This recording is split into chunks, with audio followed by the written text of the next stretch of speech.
Is a soil scientist with the National Resources Conservation Service here in Cass County. So good morning to you, Dan. Good morning.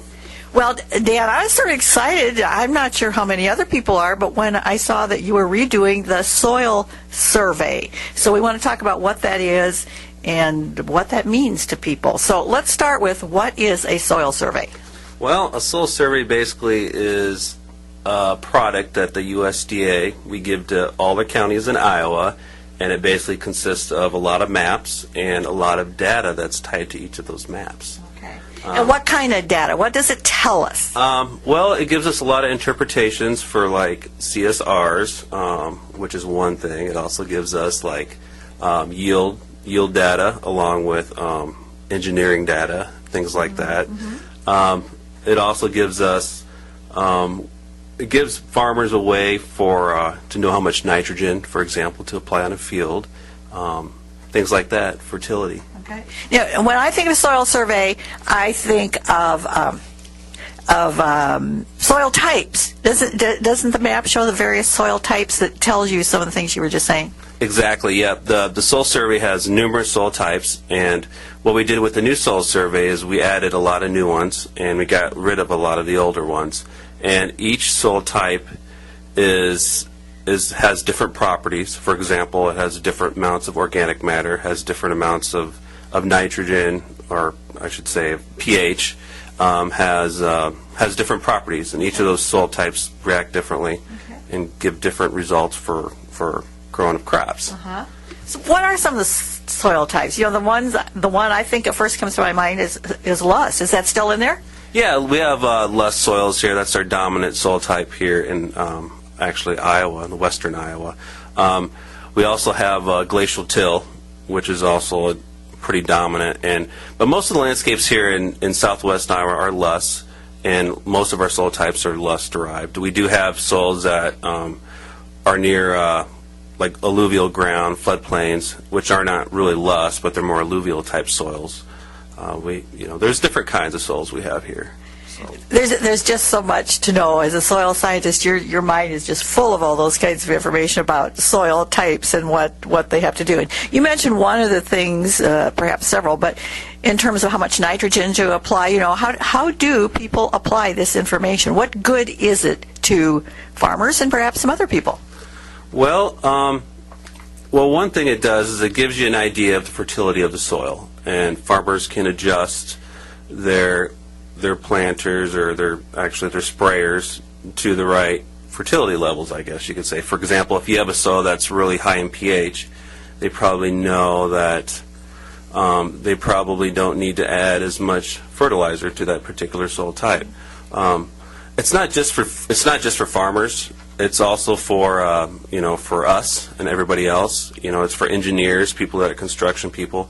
People are building houses with basements because we have properties in the soil maps or in the soil books that tell us the shrink swell capacity of the soil, if it's going to end up cracking foundation walls and things like that. So there's a vast amounts of information in there. Now, with the new equipment, let's say on a farm there's several different soil types. Can the equipment help change what might be done within that soil, or from soil type to soil type in the same field? I believe so. I'm not a full expert on on farming and that with the new technologies they have, in their tractors. But I know they do have GPS, global positioning systems, where they can adjust different fertilizers to different rates in different parts of the field. And I think it's remote global positioning systems is what it is.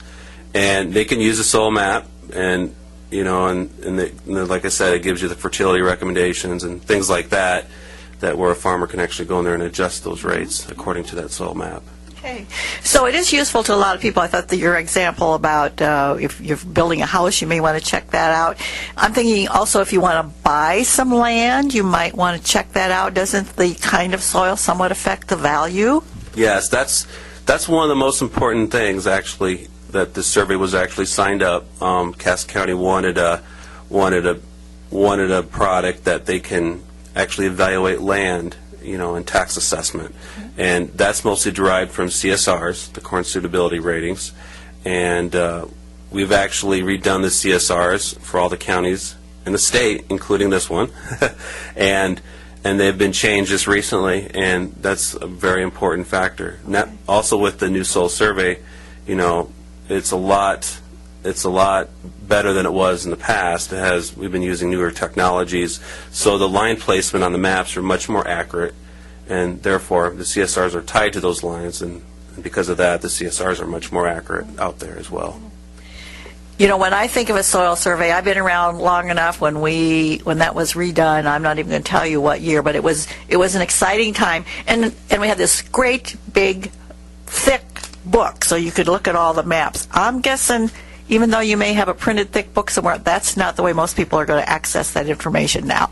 Well, most information will be accessed through the internet. We have a soils.usda.gov website, and from there you can download the data through the Soil Data Mart, or you can view the maps and all the soils information on Web Soil Survey. We are going to publish some books, and actually what they are binders, 3-ring binders, and they're making those actually in Des Moines at the state office. And we're also going to publish a CD that everybody could use, and that'll be available to the public. And what's on this CD is basically, it's a GIS application, ArcGIS standalone application, where you can actually go in there and delineate out a field. You can actually calculate weighted CSRs. You can view maps on there. You can create maps and all things like that. And that'll all be free with the Soil Survey update. Pretty exciting stuff. I'm visualizing you say you'll have a CD. My goodness, that's a lot easier to store in your desk drawer than this great big fat book. Maybe a little easier to lose, but certainly easier to store and get that information at any time. Instead of having to look clear all through the book, you can just probably put on your computer what you want to find out, and there it will be. So I think this is pretty exciting stuff. People have never heard of soil surveys going, this is just dirt. But when we talk about soil, it's just so important to growing, to the economy, to all kinds of things. And you know that better than I do. I'm just sort of saying, from my experience in the past, soil is so important. Yeah, it's very important. We have a lot of money that's funded to the NRCS Conservation as an agency, and the goal is to protect the soils, soils for future use. We want our kids to have it, and want their kids to have it. There's a big issue with topsoil being lost, and that's our main our objective of this agency is to protect that survey, so we can grow enough food to support all the Americans in the world. Yeah. So it's very important. It's kind of where we all start, I think. So.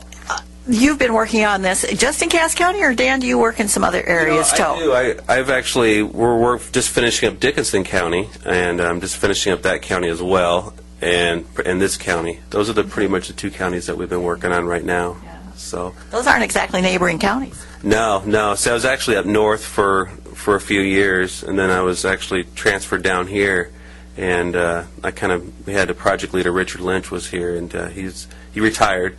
So I'm kind of finishing up the work that he left for Cass County. So that's kind of what the story is on that. Yeah. Well, it's if people have questions about the soil survey, if they want to know more about how to access it, they need to come see you, or are there some other folks that could also give them that information? Yes, they can reach me probably by phone. 243-1576 is my phone number. If you have any questions accessing the data. I do have email. If you'd like to send me an email, it's dan.pulido, Pulido, at ia.usda.gov. And either one of those would be the best way to contact me. So. Okay. And if you forget that number in your phone book, go to USDA. You got to go to the end of the phone book. You don't go agriculture or something like that. You don't go Dan. You have to go to US, and then underneath that will be listed the Natural Resources Conservation Service to find you. And let's tell folks your location also. Yeah, we're located on actually the west side of Atlantic. It's 503 West 7th Street, and we're in the east building. So there's two buildings out here, so you want to stay on the east side. Yeah. And those buildings look pretty much the same. So sometimes I have to look at which way the cars are parked, and then I get to decide which building is which. So we want to thank you very much, Dan Bolito, for visiting with us this morning. Sure, thank you very much. And until next time, let's just remember, soil is where it all begins.